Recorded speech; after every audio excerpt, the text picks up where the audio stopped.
Okay, so we talked about the center and spread of the sampling distribution of sample means, sampling distribution of x bar. So now let's talk about the shape. So we need to, or I would like to explore an applet here to kind of illustrate some of these points here before we move on. So this is going to be our population. This is the parent population. I'm going to start out with it being normal. You can kind of come up with some different shapes if you want. So let's assume the original distribution is normal. And then I'm going to take samples of size 5 and calculate the mean. So if I hit animate, it's going to take one sample of 5. So there's 1, 2, 3, 4, 5. And then it's going to drop down my sample mean. So this is the population distribution. This is the distribution of one sample. And then this is going to be my collection of my sample means. This is going to be the sampling distribution of sample means. So let's do another one. We got a big one and I got a small one. That's going to illustrate sampling variability. But on average, they should kind of come out to the center of this, right? This is the true mean of this. On average, they should kind of come out to that. I'd like to get one in the middle. There's my one in the middle, kind of, right? But this can do 5 at a time. Can even do 10,000 or 100,000 at a time. I can do a little fit normal. So as you can see, if my original distribution is normal, then it looks like for samples of size 5, my sampling distribution is also going to be normal. That shouldn't really be all that surprising. And you can kind of see the spread of it. What if I kick the sample down to size 2? Now there's going to be more variability, because look there, I got 2 from up here. That's not going to happen very often when you get 5. So now you're going to get more variability, but notice it's centered at the same spot, so it's centered at the true mean. My standard deviation is just going to be a little bit bigger, but it's still normal. If I take samples of size 16, normal but less variability. Samples of size 25, normal but less variability. The bins kind of make it hard to see that it's normal, but if you can zoom in on that, it'll look normal. So apparently, if your original distribution is normal, then your sampling distribution is going to be normal for basically any sample size you want. So that's what this one right here says. It says, suppose that a population is normally distributed with mean, mu, and standard deviation sigma, then the sampling distribution of x bar has the normal distribution with the mean of mu and a standard deviation of that. So the mean and standard deviation are reviewed. The normal is what's kind of new, okay? Go figure, it's going to be normal, right? So if the original population is normal, then the sampling distribution's x bar normal is normal for all sample sizes. Buy me some peanuts and sample means. At the peanut company, dry roasted shelled peanuts are placed in a jar by a machine. The distribution of weights in the jar is approximately normal, with a population mean of 16.1 and a population standard deviation of 0.15. Without doing any calculations, explain why which outcome is more likely. Randomly selecting a single jar and finding that the contents weigh less than 16 ounces, or randomly selecting 10 jars. Well, which is more so the mean is 16.1. So if we want to get less than 16, that's away from the mean. So it's more likely that you get a single jar that's far away from the mean than an average of 10, because averages are less variable than individual values. So I'm going to say single jar. And I guess I'll say because averages are less variable than individual values. I feel like I should also say something about that 16 is not by the mean. So more likely, so you are more likely to get an individual. So you are more likely to get an unusual small value when picking one jar.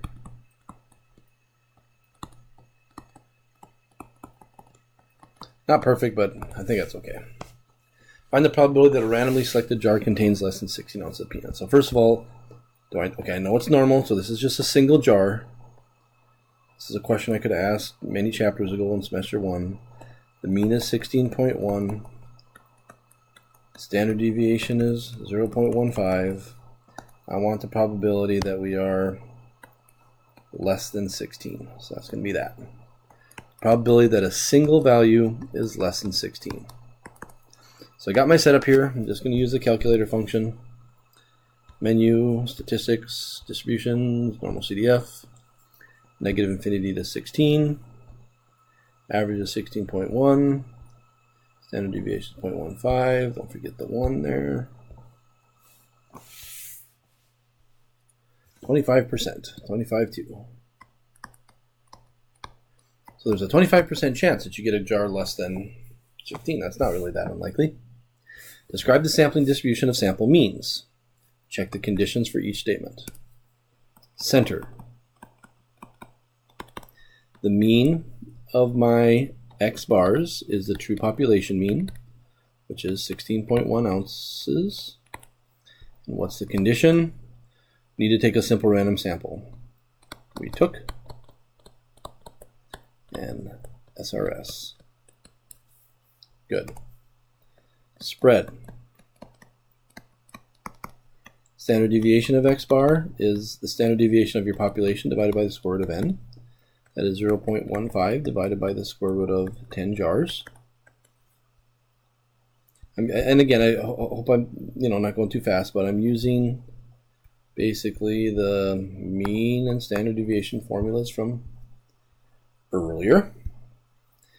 Condition, need independence, need the 10% condition to check out. So, n equals 10 is less than 10% of the population of interest. So the population of interest would be all jars of peanuts at this company. I don't know how many jars there are, but I think it would be reasonable to assume that there's more than 100 jars, so we're okay.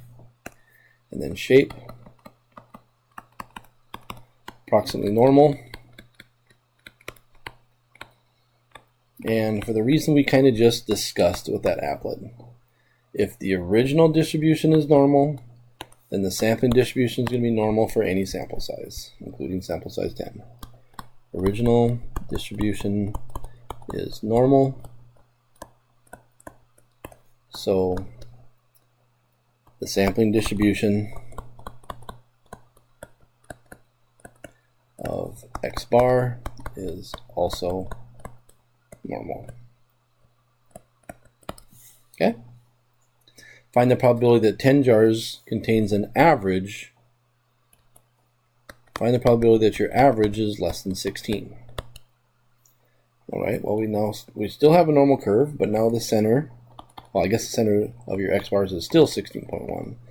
But now the standard deviation is, well, actually I never did calculate it, sorry. It was 0.15 divided by the square root of 10, 0.0474. 0.0474.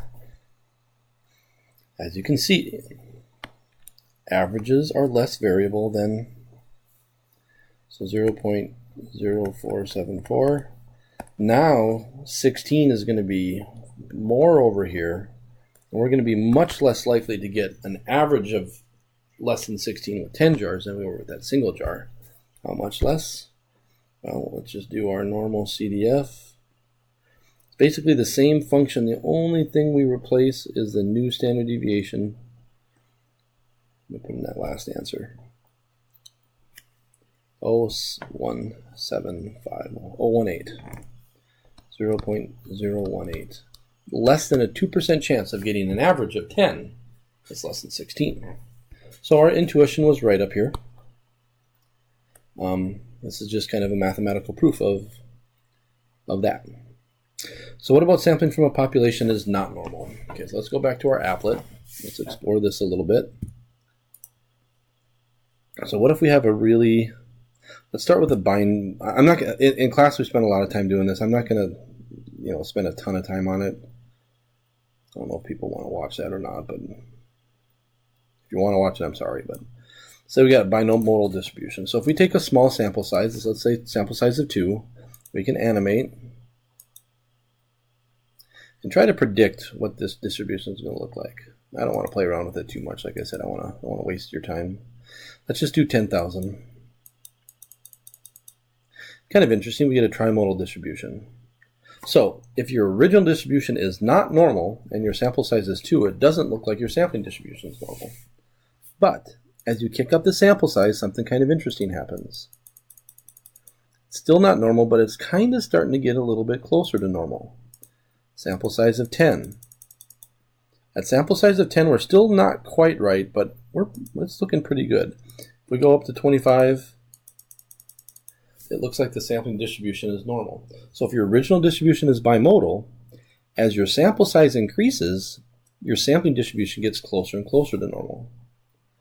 Let's take a really strongly skewed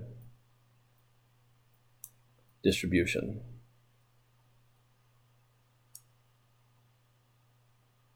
Put a little bump up here if you want, right? Okay, let's take small samples.